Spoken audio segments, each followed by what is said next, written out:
behalf of the Fast Growth Schools Coalition and yourself, and you'll be testifying for the bill, is that correct? Yes, sir, that's correct. And I show you registered as Dr. Chloe Latham Sykes on behalf of the Intercultural Development Research Association. Oops, did it quit? There we go. I show you registered as Dr. Chloe Latham Sykes on behalf of the Intercultural Development Research Association, and you'll be testifying on the bill. Is that correct? Yes, sir. Okay. You may begin. We'll start with Mr. Segura. Thank you. Thank you to Chairman Buckley and the honorable members of the House Public Education Committee for inviting me here today. I am Matias Segura, the proud superintendent of the Austin Independent School District. I'm also an Austin ISD graduate. I am a son of an Austin ISD teacher, and I think most importantly, I have two incredible daughters that are students in Austin ISD. I'm here to testify on behalf of the Texas Urban Council, a collection of 11 urban school districts who educate 786,000 students. I think it's important because of the conversation that was just had that I name those school districts. It's Austin Independent School District, Houston Independent School District, Dallas Independent School District, Fort Worth Independent School District, Isleta Independent School District, El Paso Independent School District, Aldine Independent School District, Alief Independent School District, Garland Independent School District, Corpus Christi Independent School District, and Brownsville. Of the collective school districts just named, we represent 17% of the public school students attending Texas public schools, 18% of the students in Texas that are identified as economically disadvantaged, and 20% of the students who are emergent bilingual. Together, the council districts have set priorities to advocate for increasing the basic allotment, increasing compensatory education weights, and enacting the recommendations from the Texas Commission of Special Education Funding. Districts are grappling with the deficit budgets while still trying to provide competitive pay for teachers and ensuring students have the supports they need to be successful. Some of the issues urban districts have to consider include school consolidations or closures, increasing class sizes, and reducing important supports like teacher coaches and mentors, which is one of the recommendations of the Teacher Vacancy Task Force. HB2, as written, provides some positive increases that are aligned with urban priorities, and we acknowledge that. We want to especially thank the committee for including recommendations from the Texas Commission on Special Education Funding for intensity-based support and funding for evaluations. When districts have the support they need to evaluate students in a timely manner, and students receiving special education services have the supports they need in the classroom to be successful, everyone benefits. We also thank the committee for new allotments, recognizing the importance of fine arts, increasing CCMR, early childhood, and counseling support. We appreciate that HB2 increases education funding and asks that the state provide detailed cost reports for what these changes mean for districts so all school systems have the best financial data to prepare for our students, staff, and community. With the most up-to-date information, our districts will be able to forecast our budgets and share what programs and support we can provide. All of us are in the middle of the budgeting process now, and so as you can imagine, these assumptions are critical for future planning. We would ask that you consider increasing the basic student allotment, which is the current HB2, which is in the current HB2, as well as the bilingual and compensatory education weights.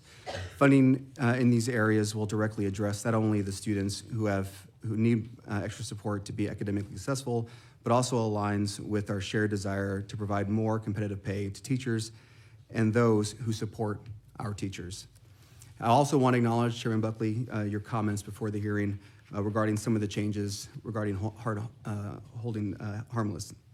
We request the committee to examine the hold harmless provisions closely to prevent any unintentional harm to districts from these changes. As filed, HB2, and I think as already acknowledged, would combine current law and hold harmless provisions into one allotment. Any increase in formulas adopted by the legislature after 9/1/2022 would then net against this hold harmless. If this is intended, all of the formula increases would only begin to benefit a school district only after the hold harmless money is used first. This would erase the funding gains that HB2 includes for these districts and is a cause for concern. And ensure hold harmless language for our bond projects so the large urban districts, all of which currently possess outstanding bonds, can fulfill their commitments to taxpayers by delivering bond work promptly and within budget without needing to extend timelines, which could lead to unexpected and avoidable costs for our communities.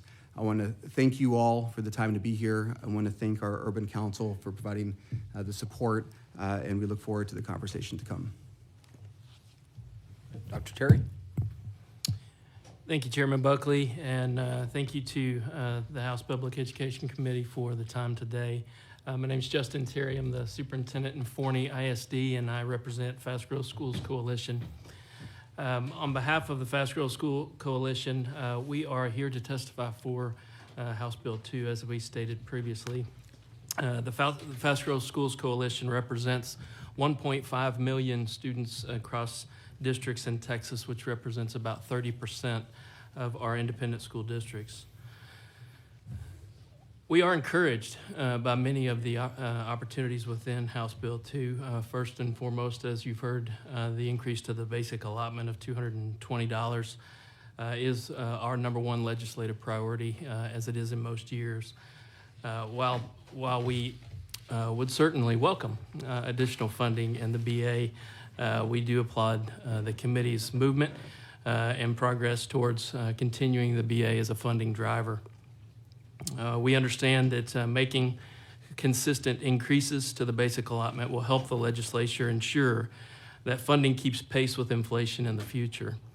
Also, due to the provisions in the law, which many of you are aware of, the basic allotment also increases things like teacher compensation, tax compression, and school safety funding. We also appreciate special education changes mapped out within the bill. This does provide some additional flexibility with our funding, as we do spend an enormous amount in the special education that does not keep up with the allotments that we currently receive. We appreciate the direction provided to TEA in section 3.56 to increase the special education funding weights, such that funding is increased by $615 million over the 24-25 school year. As the commissioner has pointed out, that the annual gap in special education funding is $1.2 billion. We believe that the way to make meaningful progress to closing this gap is if the $615 million funding target specified in the bill is only referring to the changes in the funding weights and does not count other changes towards meeting that target. As mentioned earlier, we are coming out for House Bill 2, but we want to work with you on a few other concerns. First, we would like to see a repeal of the fast growth allotment cap. House Bill 2 removes the cap for charter school facilities funding to help those schools deal with their growth issues. We would request that growing ISDs receive the same consideration. It's critical for districts that are growing like a Forney ISD, who we had to open 12 schools in the last 4 years alone, have additional resources to assist with human capital needs in staffing these schools. When we open schools, the utility costs are the utility cost.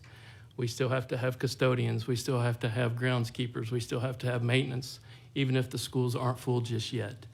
And so some of these fixed costs are the fast growth school allotment is a stopgap to get us to efficiency. And so we would appreciate removing that cap and fully funding the growth allotment. Additionally, we have concerns about the hold harmless consolidation as you have heard in section 1.23 by many of my colleagues. This change would unwind many of the promises made by our previous legislatures regarding holding districts harmless for the prior property tax relief.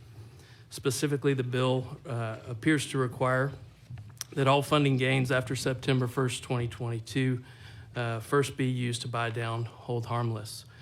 We fully recognize the need for property tax relief, but we feel this change may undermine the effectiveness of House Bill 2, as well as investments in enrichment funding and school safety funding made by previous legislatures. Many of us are bedroom communities.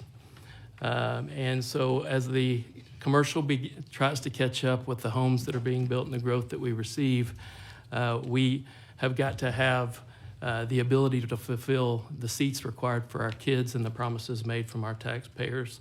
And that comes in many times with flexibility and the ability to be creative with how we utilize the taxpayer dollars to provide new schools for our students. Having high quality, finally having high quality and certified teachers, specifically when you're adding 220 to 400 a year in a fast growth district that's growing between 1,600 and 2,000 students per year, is essential, and it is imperative for our kids, just like in all of our school districts across the state. This bill sets an aggressive timeline, however, that we would encourage you to review, that we have to have some flexibilities. Many of the District of Innovation opportunities that we have allow us to continue to provide for a teacher in a classroom as we grow them. And I had the ability to serve on the Teacher Vacancy Task Force many years ago, and many of those recommendations have not been put into play fully, but we do see some encouraging signs through this bill, but we'd love to work with you and continue to discuss what these flexible options could be to grow quality certified teachers for all of our classrooms. And Forney ISD, we currently have Grow Your Own programs with over 100 teachers involved in those programs, and that comes from a lot of innovation, a lot of creativity and support for being able to find and grow people within our communities. I can tell you story after story, they're pretty exciting. We applaud your efforts to put significant resources in Texas classrooms, and as you work to provide the tools necessary to help our teachers and students thrive, we look forward to addressing our concerns with Chairman Buckley and to make House Bill 2 an even more great bill than it is today. Thank you. Dr. Sykes, thank you. Thank you, Chair, and thank you, Vice Chair Bernal and members of the committee. My name is Dr. Chloe Latham Sykes. I'm the Deputy Director of Policy at IDRA, submitting testimony on House Bill 2. We're very grateful for the opportunity to discuss meaningful investments that are going to benefit millions of children across Texas. IDRA, if you're unfamiliar with us, is a nonprofit, nonpartisan organization that for 52 years has been committed to achieving equal educational opportunity for every child through strong public schools so that they may be prepared to access and succeed in college. And my remarks today are going to focus on illustrating some of the impact of where targeted funding allotments go and how they benefit students, particularly the compensatory education allotment and the bilingual education allotment, which is not included in House Bill 2 as introduced, but hopefully will be in as it evolves. So the House Bill 2, 62% of our Texas public school students are considered economically disadvantaged and derive that compensatory education allotment. 23% are considered emergent bilingual students, otherwise known as English language learners. Texas educates the greatest proportion of emergent bilingual students of any state in the country. So these are investments in particularly students with these identifications are investments in all Texas public school students. These are students in each one of your districts in every corner of the state. In particular, I'm going to share a little bit about some of the successes of how this funding, where this funding can go, and we appreciate the increases made to the compensatory allotment in particular. It's meant to add funding to reduce student disparities in performance, as well as in high school completion rates, graduation rates. And for over 36 years, actually 38 years now published, IDRA has conducted an annual attrition study on how well students are supported to complete high school or not. And the most recent study covers the 2022-23 graduating cohort, and so it captured the impact of COVID-19 on students' high school completion rates because this was the cohort that were freshmen in the 1920 school year. And astonishingly, in our analysis, we found that nearly 1 in 4 students who were freshmen in that 1920 year did not complete high school 4 years later. If you break up the data and get disaggregated and dig a little deeper, you see those gaps widen. For students who are Black and Latino, Texas schools lost them at twice the rate of their white peers in high school. Economically disadvantaged students are more than 3 times as likely as their peers to drop out of high school and not graduate in those 4 years. These gaps could certainly widen as school districts face the impending ESSER cliff. Those ESSER funding monies have dried up. They flowed to school districts through their Title I formula, so they are particularly affecting campuses that serve high proportions of students who are eligible for compensatory education allotment and funding that.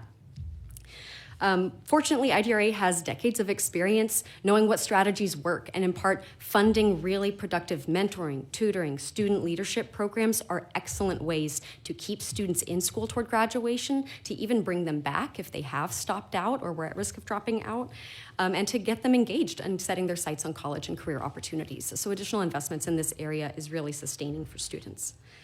I want to also use time to talk about the Texas Bilingual Education Allotment. It's a passion of mine. And right now it is set at 10% of additional funding over the base allotment. For states with similar funding structures, Texas is one of the very lowest. I think only Kentucky is below us. So most states that have this type of funding system with a single weight directed for bilingual education have it closer to about 20% above base funding, double what Texas has. Now, many of you were part of the great strides made in House Bill 3 in 2019, which established the dual language allotment, which acts as a sub-allotment, really. It confers an additional 5% for students in a dual language program. And high-quality dual language programs have ample evidence to show that they increase students' early literacy and academic achievement, even for students who speak English proficiently. They are strong programs that cultivate bilingualism and biliteracy, as well as English skills. In the early grades, they can help achieve early literacy. If expanded to later grades in secondary school, they can build a bilingual workforce, which is a much needed skill in our workforce and economy. But only 22% of emergent bilingual students are in a dual language program. So increasing this allotment would help expand high quality programs that achieve multiple state goals from early grades through graduation and into career. We respectfully ask that the committee consider making those adjustments, focusing on the compensatory education allotment, particularly as the state loses $19 billion that districts had seen from ESSER funding and sustaining the achievement of economically disadvantaged students. Include the bilingual education allotment in versions going forward and part of that conversation. And I have to mention, raising the basic allotment, of course, compounds those types of investments from the targeted funding allotments, because that is increasing what those weights are able to build on and capitalize on to benefit all students and educators. Thank you very much. Thank you, Dr. Sykes. Vice Chair Bernal. Thank you guys for being here. Fascinated by what you had to say. The comp ed piece, the bilingual piece, very important to me and my district and a lot of us here. Two questions. The first question is, can you help people who may not know, help them understand how the comp ed weight is different than just raising the basic allotment and why dedicated funding is important? That's part one. And then part two, I'll ask now just so you're teed up. And that is that how would investing in the bilingual piece help scale the availability of what you say is working really well, which is the dual language program? Those are the two things I'd really like to hear from all of you, if you can. And to the chairman's point, in not too long, but just we get the idea. Sure, I'm happy to start just because it was the area of focus for my testimony. The compensatory education allotment is unique. It is tiered, and this was an innovation from House Bill 3 in 2019, in 5 tiers. And the increase would be, I think, the 0.005 across those tiers, so benefiting, bring them all up. And it benefits students because it is able to be focused on those student outcomes and really have a targeted focus on students who need it most, where we know that they need that additional boost, additional funding, and be targeted towards an option of programs. Many are strong evidence-based programs to engage students in their learning, keep them in school, have high-quality family and parent engagement programs, and have tested innovations to increase student achievement. That has been a focus of that allotment, and I can certainly let the superintendent speak to maybe what they've been doing specifically. To the bilingual education question, how investments really expand opportunities across pre-K through 12, K through 12. This is really key because we know that language is acquired and very important in early grades. And right now in statute, or emergent bilingual education is really only must be provided in grades in pre-K and kindergarten to about 6th grade. So really it's in the early grades that we see the bulk of these types of programs and investment. And in fact, for students in kindergarten through 3rd grade, over 1 in 3 are an emergent bilingual student. So it's a critical piece of the early literacy conversation, is this conversation around quality bilingual education that supports students' English acquisition, as well as cultivating their language and literacy skills in the language they speak at home. That's the point of those dual language programs and why we often see them being more high quality and successful. But we don't want students to lose that as they go into middle school, when districts don't have to offer those programs under statute, or maybe when they've transitioned out. They've acquired English skills and they've transitioned out of a bilingual program as we have it set up, but could still really benefit by having those skills sustained into upper grades where you have more complex subject matter, more different types of experiences, and you're able to actually become fluent bilingually in your areas and in as well as high achievement in English. And so that's where we see districts, and there are several really notable key districts that offer what's called the State Seal of Biliteracy, or the Performance Acknowledgement on Bilingualism and Biliteracy, to acknowledge high achievement in a language other than English, as well as English, upon high school graduation. And they're able to graduate with that certification. That signals to employers that they have these skills. In some other states, it also can signal to colleges that they can confer college credit. And that's not quite the case in Texas, although maybe something that could be adjusted as well. But all that to say, growing a deeper pipeline of bilingual skills is part of the puzzle to, for instance, addressing the bilingual ESL teacher shortage, which is one of our acute subject areas, facing a teacher shortage. Thank you. Thank you. So I appreciate the question. One of the things that we often talk about in Austin ISD is just this balance between needing to allocate the resources where they are most needed, and acknowledge that we are funded in a particular manner, and that the onus of that is really dependent on us. And we often see that tension come to a head whenever we talk about student services and what we're providing each individual student within Austin ISD. We serve 73,000 students, and oftentimes, the funding that we receive does not come close to matching the services that we're providing. And for us as an organization at this scale, those numbers get to become quite large. An example of this, just for special education specifically, we spend about $169 million a year, and total funding allocated is about 96 million. So about a $75 million difference. Mm-hmm. And so just any time that we can, create a correlation between the need and the offsetting revenue that helps address that cost, it's going to be a benefit for us. So that is a significant improvement, and we very much appreciate that. And I recognize and echo everything that my colleague, our guest partner on to the left of me, just mentioned. For us in Austin ISD, we have lots of programming to support the emergent bilingual students. For us as an organization, it's really important that we acknowledge that being multilingual, it's a superpower. We talk about it all the time, and oftentimes the resources aren't distributed kind of in a way they need to, and so be able to protect that and ensure that it goes to where it needs to be is an improvement for us. Okay. Thank you.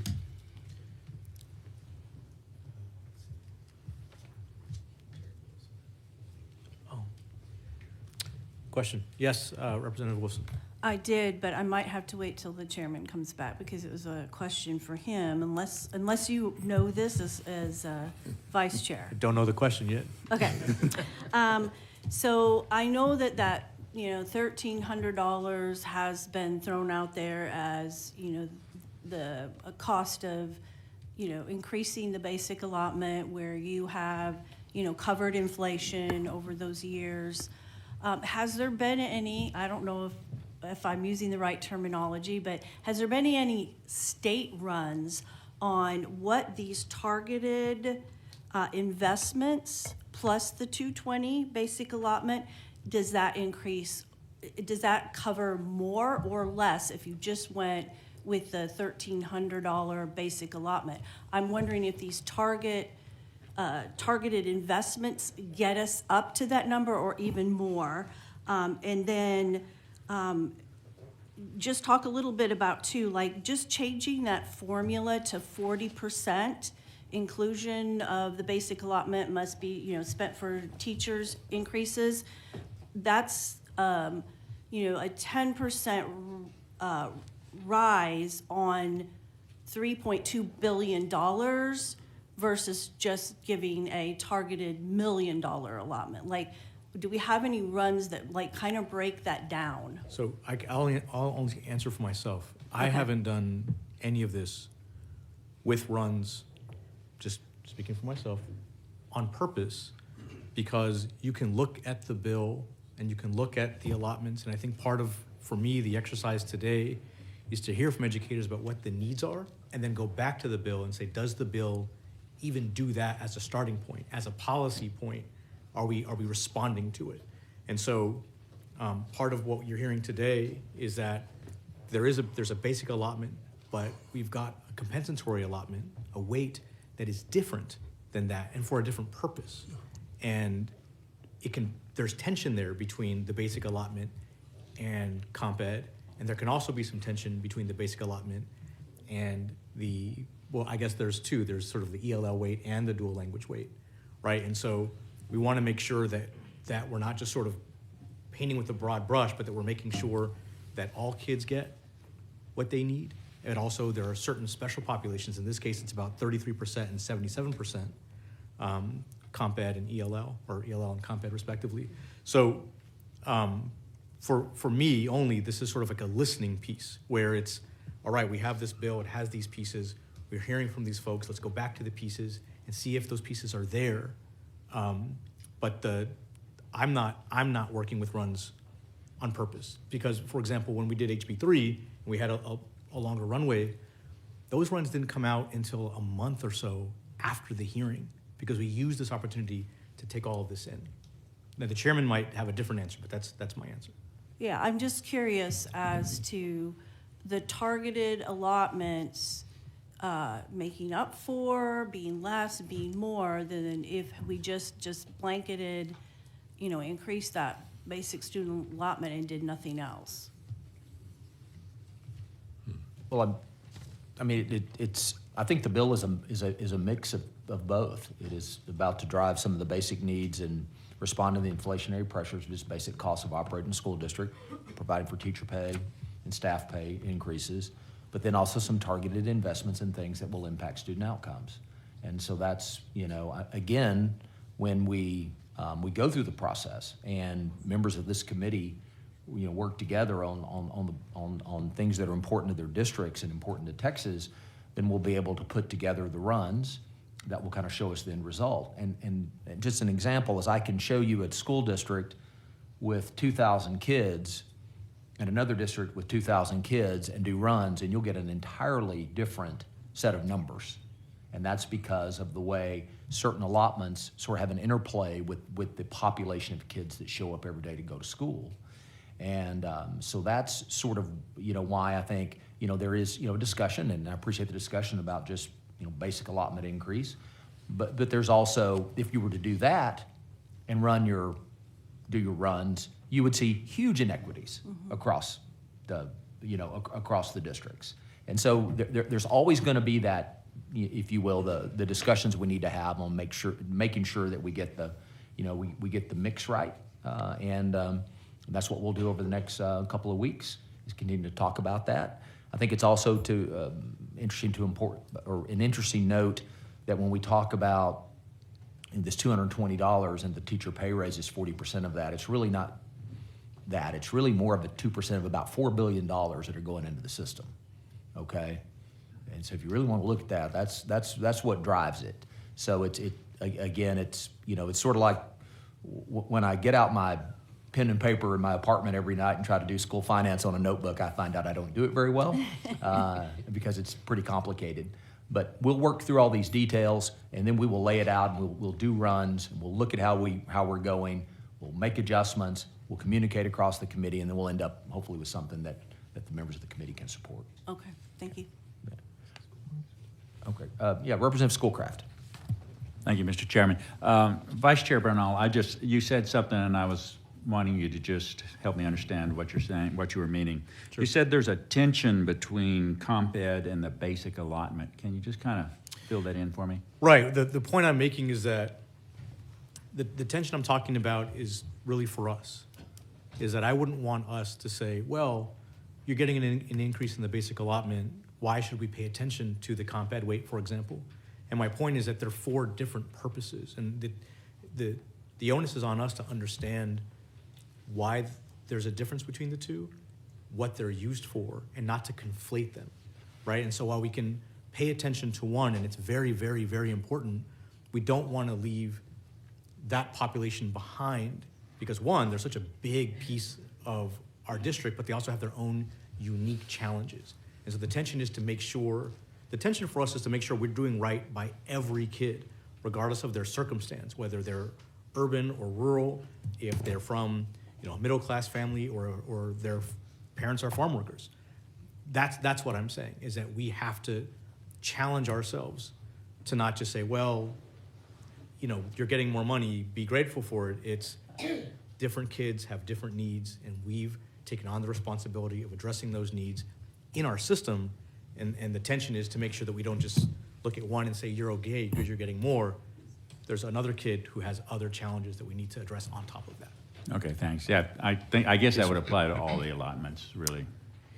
Yes. Okay, thank you. That would apply to all of the allotments, although I do think that compensatory education in particular, because it's such a large number of kids in our state, we have to sort of recognize how large that number is. In other words, we have this idea of this kind of generic student in Texas, but if we're being honest, that generic student is the vast minority, right? And we have other children with other compounding challenges that we have to rise to that challenge and meet. Thank you. Thank you. Okay. Real quick, Dr. Terry, and then I'll come to you. Dr. Terry, can you, first of all, I appreciate meeting with your group the other day and talking about the unique challenges that you have. And just for the members of the committee, I think a lot of us we interact with districts that have declining enrollment. Yes, and we sort of dig in on those struggles of the way the system interacts with that. You're kind of on the other end of that spectrum, But why don't you describe for us, I've been to your district before. I mean, it's an incredible growth and the facilities are unbelievable. Why don't you describe to us sort of the challenges? I think you mentioned in your testimony, you hit it pretty quick about really what our, taking the cap off the fast growth schools allotment, how that would help you. And for the committee, help us understand that challenge you face, because a lot of people are like, man, you're growing kids like crazy. That's the sweet spot, right? But tell us the challenge that comes with that. No, Chairman Buckley, thank you, number one, for coming to visit with us the other day, but also for this question, because we are, you think we're a rare breed, but we also represent 30% of the students across the state. And so it's a unique layer in a fast growth school district that if you haven't lived before, you don't necessarily see. And so as we grow, obviously we're having to meet the needs of our new families moving in. And so we've grown, for example, I'll just kind of walk you through the last few years in Forney. We've grown 12 schools over the last 4 years, 13 and 5. It's a big feat. You have layered construction management that you have to, demographic projections, all of these growth projections. But then once you actually get to the point of opening facilities, I'll kind of explain it this way. If you have a 3,000 student high school, which many of you may have experienced, and you divide that into two when you build a second one, well, now you have two 1,500 student high schools. So there's an inefficiency gap as we grow to efficiency in those spaces. But just because we open a new school, it doesn't stop the need for custodial services for 400,000 or 500,000 square feet, the lawn services, additional kitchen staff to meet those needs. So there's some additional costs that we have to incur, that we have to pull out of our basic allotments that we do have to meet those needs in an inefficient way. And so that fast growth allotment helps us to kind of fulfill that gap as we grow our students into an efficient school setting, if that makes sense. And go ahead. As you grow that, Yes, sir. And as you grow, that allotment decreases, right? You have to stay in a certain tier. So percentage of it, there's is that three correct? different tiers in the fast growth Yeah. allotment. We're in tier 1, which is probably the top I think 8 or 9 districts, 9 or 10 districts in the state of Texas, and it goes down to a tier 3, and there's different formulas that support that along the way. So as you grow and get to a plateau, which we will do eventually, then we'll begin to fall out of that fast growth allotment, to your point, and we'll slowly fall out. One of the challenges we face with a cap right now is when we budget for the next year, within the biennium, the cap is set within the legislative budget. And so, we lost this year in the proration, we lost about $4 or $5 million to help open those schools with.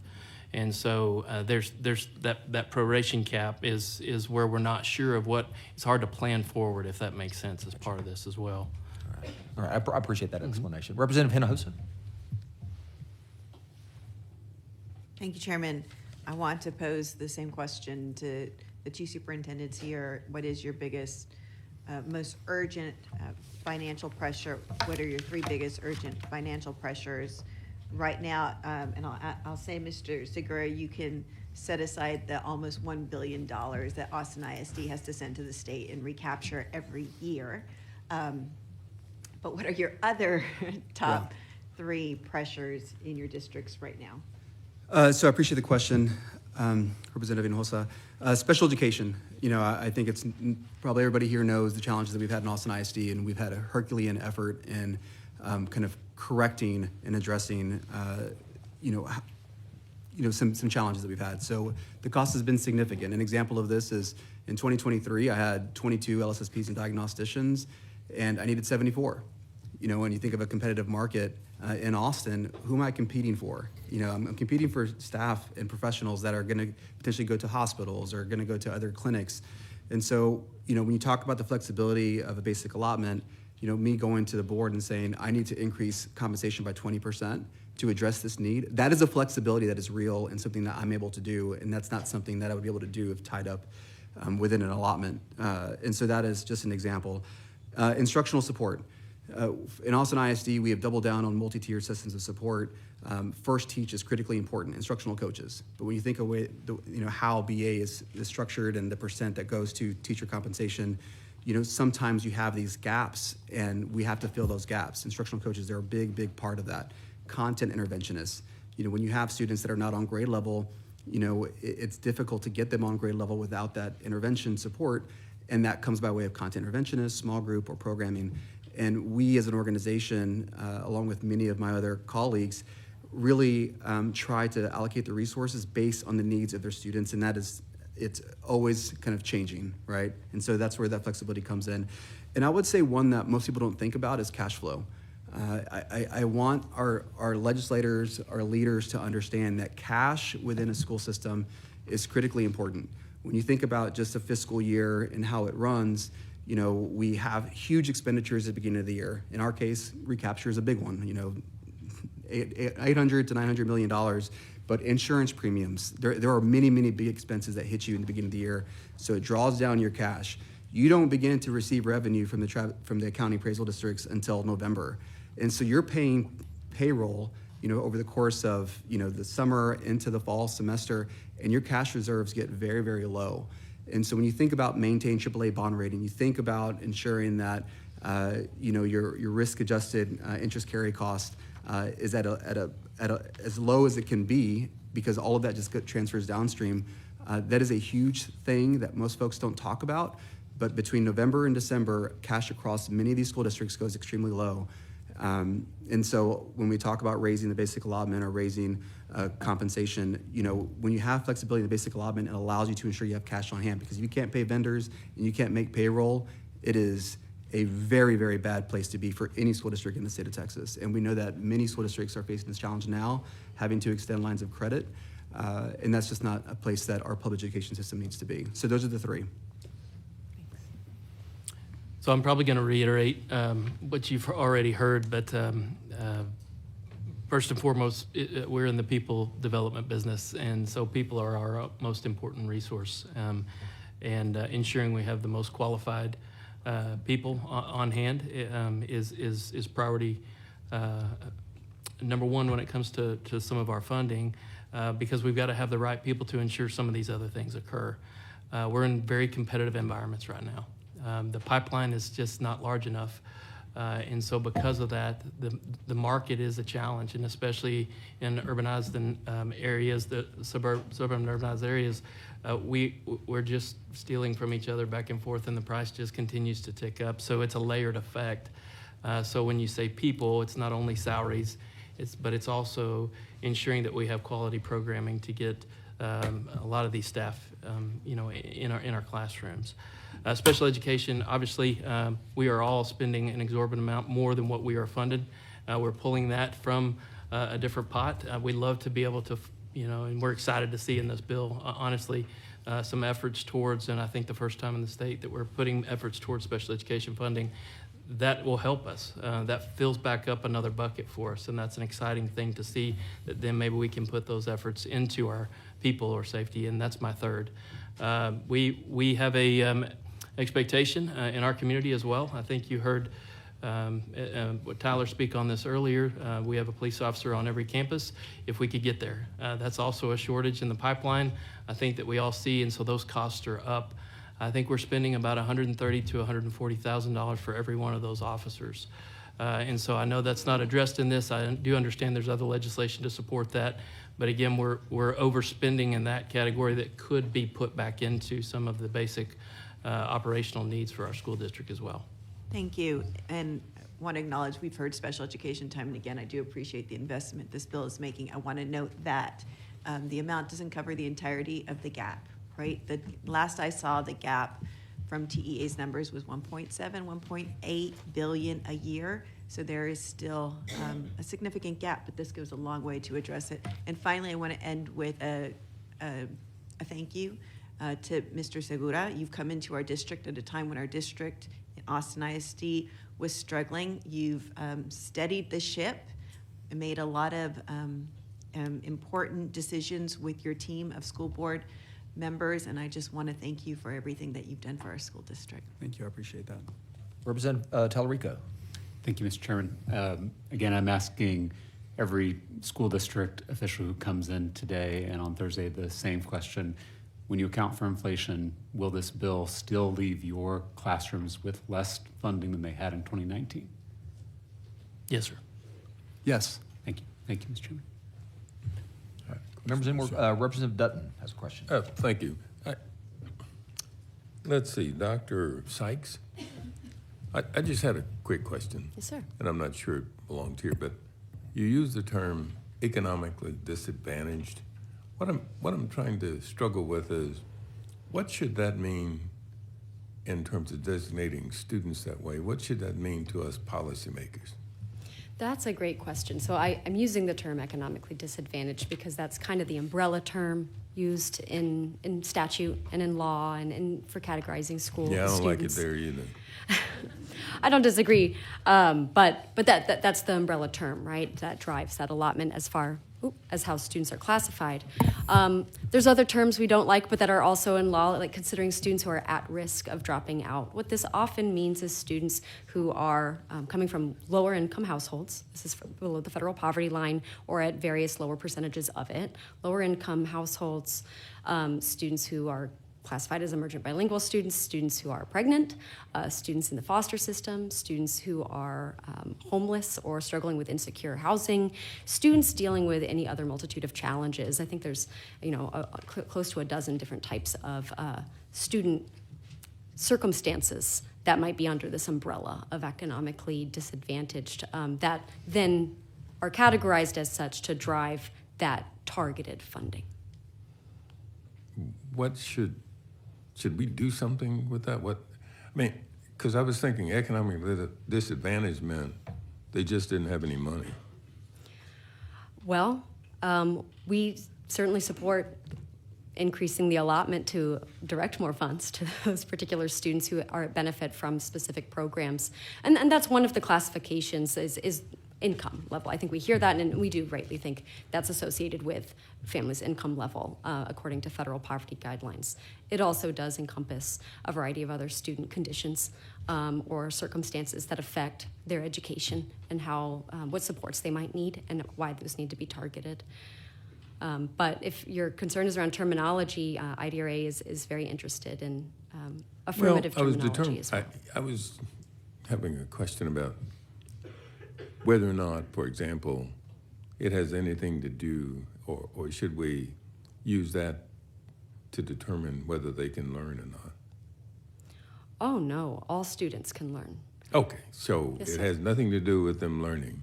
No, all students have the ability to learn. Yeah, I know, but when we start designating somebody as one thing or another, I'm trying to figure out what should we do with that term, though, as a result of it. Designating a student as economically disadvantaged, what should that mean to us on this panel? Students deserving of additional investment, students students Why do with they needing need a new opportunity to investment? Why do learn. they need an additional investment? Because of a lot of the types of circumstances that might surround their education, what we know is supportive of their education, and the schools in the communities where they're served, which is in part why that allotment is now in a tiered structure to be, I think, responsive to the needs of communities based on the census tract and income level concentrations. But I think, to your point, one term could be students with an students in need of invested opportunity or an opportunity weight, which is in fact how that weight is called in some other states, because it is about ensuring students have that opportunity. I'm not sure I understand what you're saying, because I understand it this way. If I talk about bilingual students, it means that students who are challenged from a English language learning. Economic disadvantage means what? I'm still not sure what it means when we as policymakers have to make a decision about in terms of education. I think the simplest piece would be students deserving of more support to have equal educational opportunity. I know that's a lot of words, and so you have to truncate it, but that is the intent and the need for that investment. And so you're saying that we should have a greater weight in designating students economically challenged somehow or another. And we do. And we do. And I think that's a good area for this additional consideration. Is it appropriate? I think that the Texas school funding system has really good bones of having the basic allotment, which we've talked about. This is the main driver.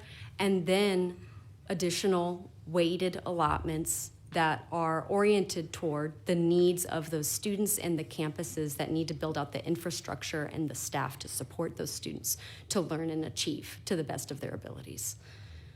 So. Oh, wait, thank you.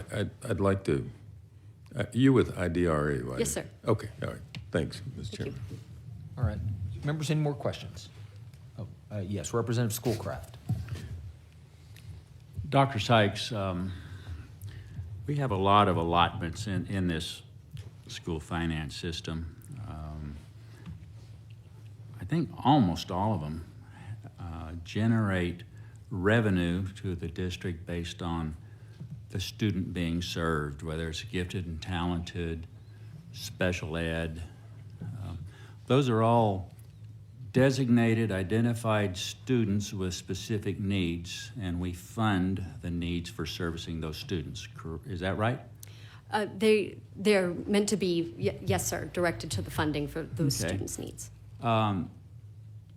Someone here was asking about a student identified as economically disadvantaged. That student generates funding, right? Correct. Yes, sir. Okay.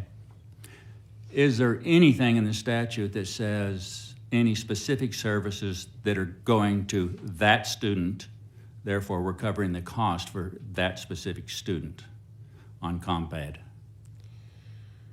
If I understand the question, there is a minimum of that allotment amount that must be spent, no? No, but there's nothing that says that student is economically disadvantaged, therefore you must provide these services to that student, and we will compensate you for the cost of doing that. There's nothing that says that student gets any service, is there?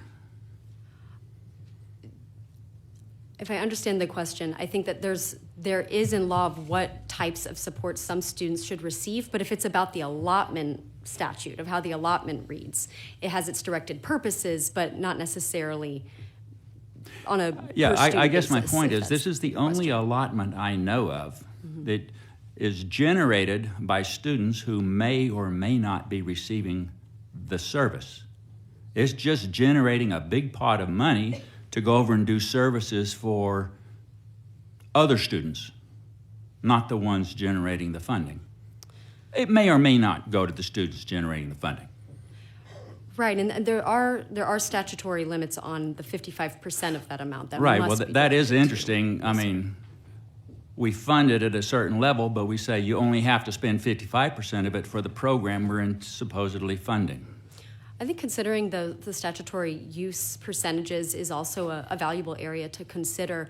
I know that there's some districts might say there needs to be some flexibility for other operations spending and such. I'm not speaking as a district, I'm speaking at looking at the data and various programs. But I think that is an element of how the allotments are written, aside from just the weighted amount, how much of that directed amount needs to be spent on the students generating that allotment and through those uses. Thank you. Thank you. All right, members, any more questions? Okay. Thank you very much, panel. Thank you. Thanks for being here. Thank you.